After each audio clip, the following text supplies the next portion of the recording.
Ayan, meron. Marami na palang bunga. Ayan. Ayan, meron na pala. Maraming bunga. Ayan, madaming bunga na yung palaya ko. Ang dami na palang bunga.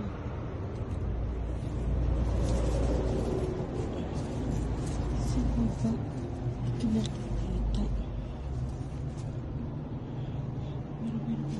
Wala nakatago lang. Ayan, sige.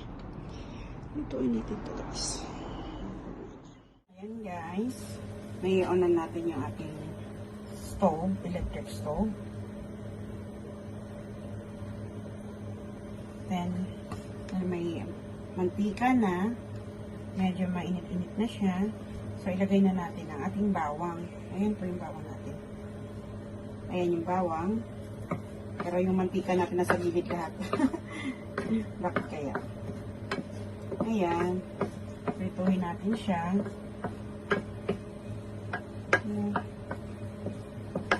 Ayoko na maraming ano ngayon, yung ihahalo. Kasi gusto kong kumain na talaga ng ampalaya na may maalat. Yung ginawa ko, nag-slice ako ng salted egg. Napakasimple lang po. Salted egg lang, ampalaya, at saka bawang. Yun lang po, ang halo. Tapos lasa na po. Kung gusto nyo dagdagan ng asin, pwede rin yung sa lasa nyo.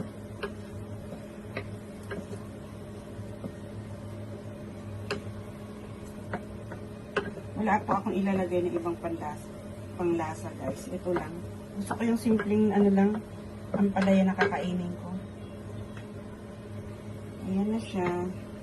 Ayaw pumunta sa gitna. Ayan, pwede na. Kasi mantika na sa gilid lahat. Ayan. Bango na siya. Pag medyo nag-golden brown na siya,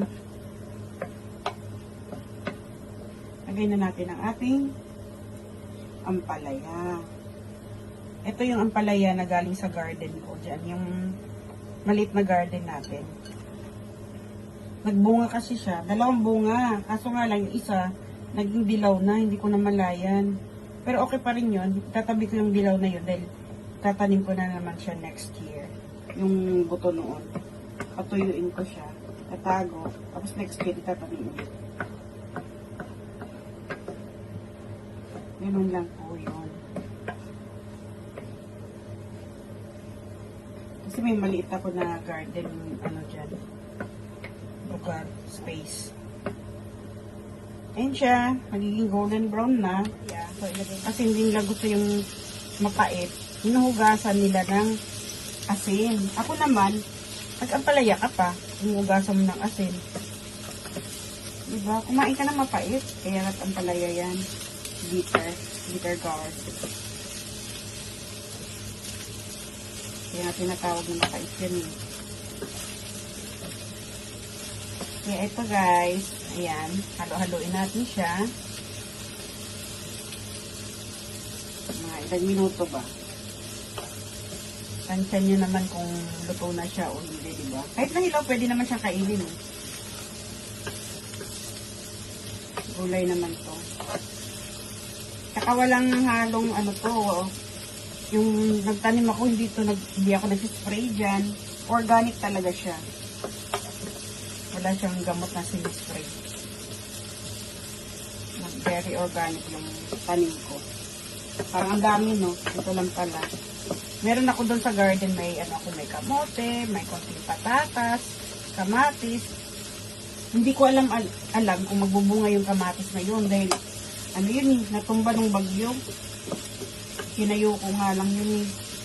Pero namulaklak lang siya, pero wala pang bunga hanggang ngayon. Buti na lang itong ampalaya is hindi siya, okay lang siya. Inayos ko lang yun, ito eh, tumabingi kasi yung pananim. Tapos yung nasa naman sa lupa, yung patatas at saka kamote. Hindi naman siya na matay kasi nasa lupa.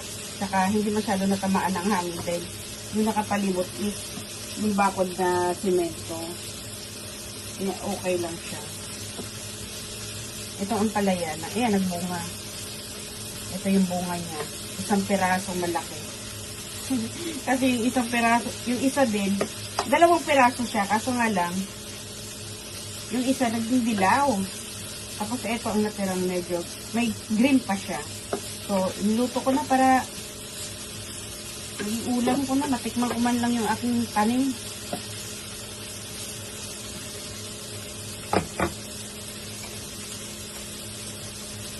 Sayang naman, di ba? Nasira tuloy yung isang manilaw. Okay lang. Pwede ko naman gamitin yan. Itanim ulit next year. Oh! Sayang ka. Nabawasan ka pa. Ay, naku, nabawasan pa. Nag-isa na nga lang yan.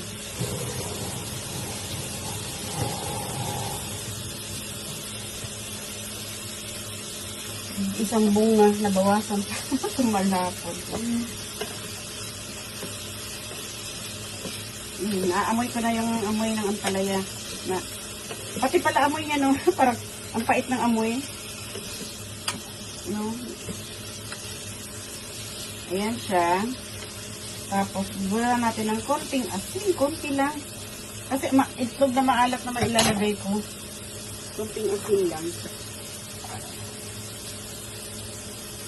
Saka sa kaalaman ng lahat, guys, hindi ako gumagamit talaga ng Betsin. Mula nang nandito ako sa Japan, hindi ako gumagamit ng Betsin. Asin lang talaga. O kaya yung powder na paminta na may asin. Yun. Yan, pwede na yan.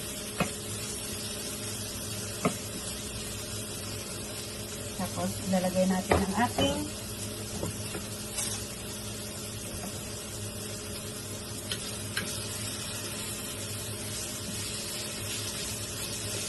pwede na siya, guys. Ang bango! Tapos, ito lang, oh. Pwede na siya. Kung talagang wala kang panghalo, pwede na yan. Asin lang, o kaya lagyan mo ng konting toyo. Yung shoyu. Toyo na, no? Pwede mo lagyan. Kung talagang sa lugar ninyo, wala kang mabibiling itlog, wala kang mabibiling karne, wala kang mabibiling itlog maalat, ang nasa paligid is ito lang, okay na siya. Ayan, guys. Tapos, ilagay na natin ang ating palaya. Itlog na maalat. Ayan. Ayan siya.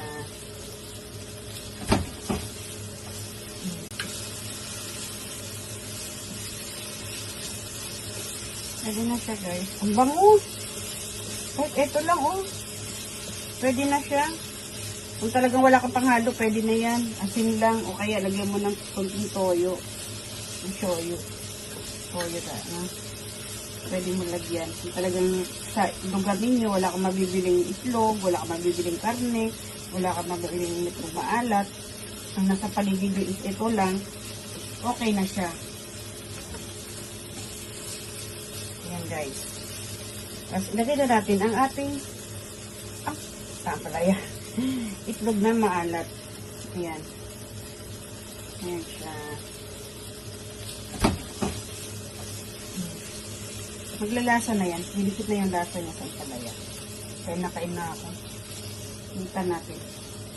Ayan.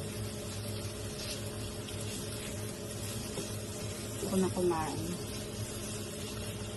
Kung marami kayo, guys, pwedeng dagdagan ng itlog na maalat. Ako lang naman kasi mag-isang kakain. Yung anak ng babae hindi kakain ito dahil mapait. Napapaitan pa siya. Bata pa kasi. Pag naging adult niya yan, nahanapin niya yung panlasang ganito. Ayaw niya ng ganito eh. Ako lang kakain. Ayan. Luto na siya. So, hain na natin, guys. Lagay na natin sa lalagyan. Kung magkulang man ang lasa, pwede niya man bulburan ng asin o kaya lagyan ng konting toyo. Ayan lang. Pites na yan. Tapos kanin. Magkakamay ulit ako. Ayan na, guys. Luto na siya. So, ilagay natin sa bowl. Hanap tayo ng lalagyan. Ayan. Ayan ang plato. Ako na natin.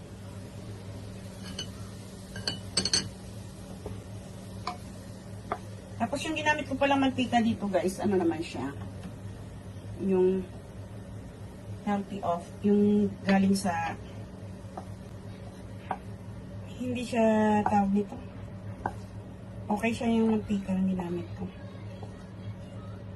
Galing sa halaman.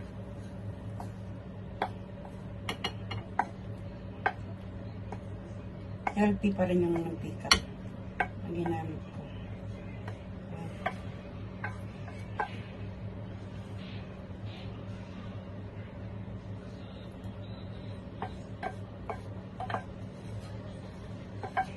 Ayan siya guys.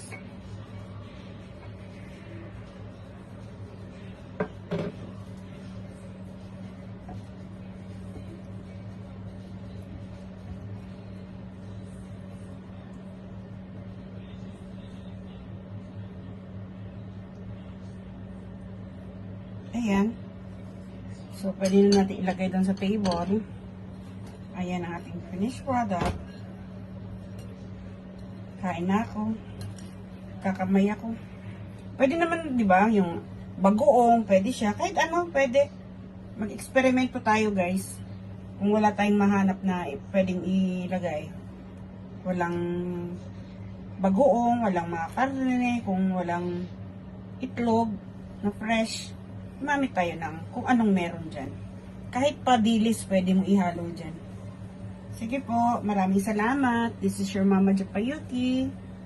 Salamat po.